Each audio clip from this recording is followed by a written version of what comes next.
देश व राज्यातील विविध महत्त्वाच्या बातम्या पाहण्याकरिता आपल्या हक्काचे पत्रकार टाइम्स या ब्लॉगस्पॉट, फेसबुक, न्यूज पेपर व यूट्यूब चॅनलला लाईक व सबस्क्राईब नक्की करा.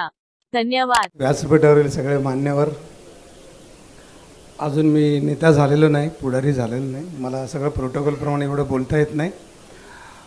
सिनेमामध्ये मी खूप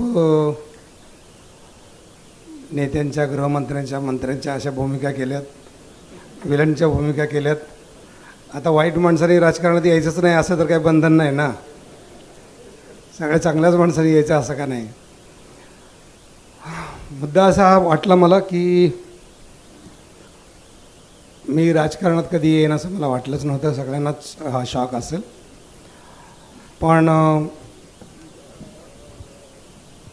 बऱ्याच गोष्टी करताना गेले 10 वर्ष मी काम करतो आहे.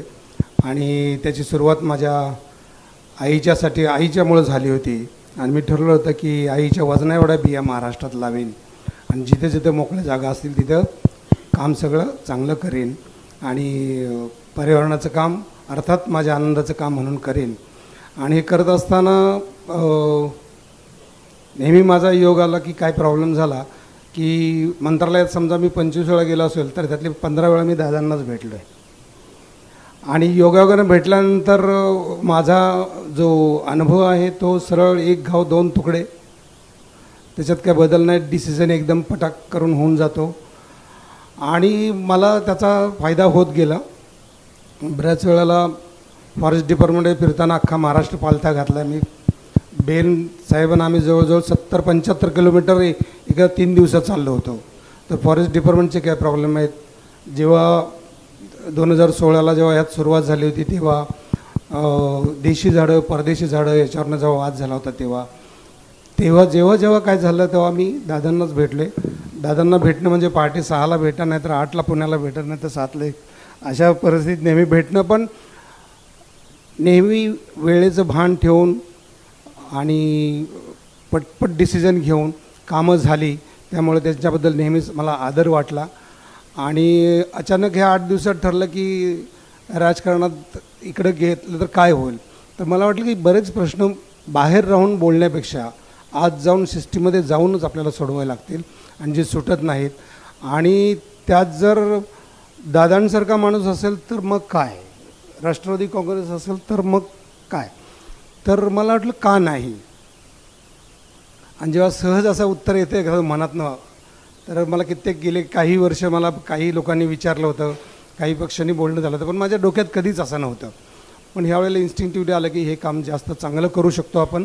महाराष्ट्रात 40 ठिकाणी आपल्या देवराया उभ्या राहत आहेत, 40 डोंगर, सगळे सरकारच्याच जागी काम आहेत, कुठेही वैयक्तिक नाही, कुठे काही नाही. पण देशी झाडं, देशी गवतं, देशी वेली आणि मुख्य म्हणजे शाळेच्या मुलांच्या मनात झाड लावणं. त्याच्यासाठी यावर्षी आपण 22 लाख मुलांना बिया वाटल्यात आणि 22 लाख रोपं तयार होतील आणि ती 22 लाखच्या पुढच्या वर्षी 1 करोड होईल.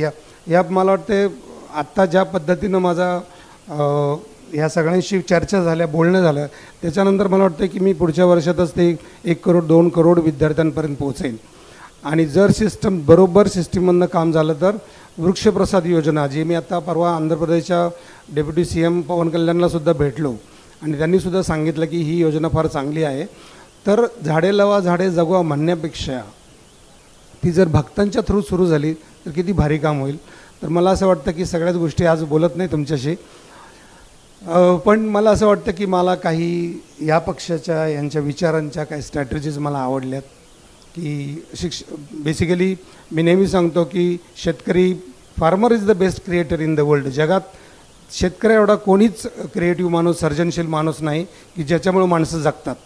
बाकीच्या सगळ्या सर्जनशील ज्या कला आहेत त्या कलांनी काही पोट भरत नाही, पण शेतकरी जेव्हा काहीतरी नवीन उगवतो, नवीन निर्माण करतो, त्याने पोट भरतं. आणि त्या शेतकऱ्यांच्या योजनासाठी नेहमीच मला दादांशी आमची जेव्हा तटकरे साहेब जेव्हा चर्चा झाली तेव्हा असं वाटलं की हे चांगले डिसिजन आहेत, चांगले डिसिजन घेत आहेत. यावर्षीचा जो लाडकी बहीणचा जो डिसिजन आहे, आज आपल्याला वाटतं की आपल्याकडे पैसे आहेत, आपल्याला आपण काही करू शकतो, गाडीनं जाऊ शकतो, पण अगदी बारीक गावातल्या बारक्या हातातोंडावर पोट असतं त्या माणसांचा जेव्हा विचार करतो तेव्हा त्यांचं समाधान बघतो की ह्या योजनेतनं त्यांना कसा फायदा होतो आहे. असं वाटतं की यांचे काही डिसिजन चांगले होतात. एका पॉईंटला मी ठरवलं की आपण जायचं, आता काय हटत नाही, होऊन जाऊ दे, जे व्हायचं ते होऊन जाऊ दे. आता आपण सुरू करतो आहे, त्याप्रमाणे आपण ह्यात उतरतो आहे. आणि मला असं वाटतं की यांच्याकडून सगळ्यांकडून मी चांगले धडे घेईन, चांगलं अभ्यास करेन, विचार करेन. राष्ट्रवादी काँग्रेसनं दादा, तुम्ही सगळ्यांनी माझा आदरपूर्वक, मला तुमच्याबद्दल नेहमीच आदर आहे, पण मला हा सन्मान तुम्ही दिला, मला आनंद वाटला. आणि याच्यापुढं फार विचारपूर्वक आणि जी माझ्या डोक्यात जी कामं आहेत, जी व्हायला पाहिजेत, ती पुढच्या 5 वर्षात नक्कीच योग्य पद्धतीने जातील असं मला वाटतं. आणि बाकी काही स्वार्थ नाही, म्हणजे मला असं काही की हे कमवायचं आणि ते कमवायचं असं काही नाही. माझ्या आयुष्यात सगळं करून झाले, 500-600 फिल्म झाल्या, जगात सगळं चांगलं नाव आहे. आज जिथं जाईल तिथं आपल्याला आनंद, आपल्याकडे बघितल्यानंतर लोकांना आनंद होतो, याच्यापेक्षा अजून काय पाहिजे आयुष्यात. तर तो आनंद जगभर मला मिळत असतो. पण मला स्पेशली पर्यावरणासंदर्भात महाराष्ट्रातल्या जे तज्ज्ञ लोक आहेत, ज्यांचे नदीचे प्रश्न आहेत, ज्यांचे झाडांचे प्रश्न आहेत, ज्यांच्या आपल्या देशी वेली 10 झाडांची नावं माहीत नाहीत, पानांची नावं माहिती नाहीत, 10 फळांची नावं माहिती नाहीत, 10 गवतांची नावं माहिती नाहीत, असे तज्ज्ञ लोक ज्यांचं इतकं आहे, त्यांचा चेहरा व्हायचा आहे, त्यांचा दौंडीवाला म्हणून मला व्हायचं आहे. आणि ते काम ज्याला मला बाहेर राहून होत नव्हतं, ते मला जास्तीत जास्त चांगल्या पद्धतीने नेण्यासाठी आपण सगळ्यांनी सहकार्य करावं अशी मी अपेक्षा व्यक्त करतो. आणि काही पत्रकारांना मी आज तुमचे फोन घेतले नाहीत किंवा काही लगेच रिॲक्ट झालो नाही. आणि पत्रकार माझे खूप मित्र आहेत, त्यांनासुद्धा सगळ्यांना होतं की चॅलेंज देऊन त्यांचं म्हणणं होतं की माझ्याकडून असं काही राजकारणातलं होईल असं वाटत नव्हतं.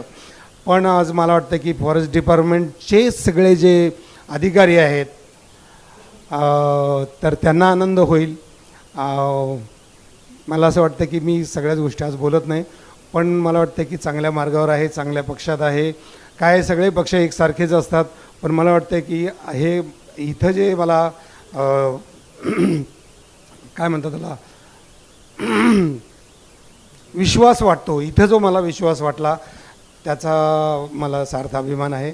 आणि मी सगळ्यांचे धन्यवाद सांगतो. धन्यवाद. आपल्या हक्काचे पत्रकार टाइम्स न्यूज चॅनेलला सबस्क्राईब करा. धन्यवाद.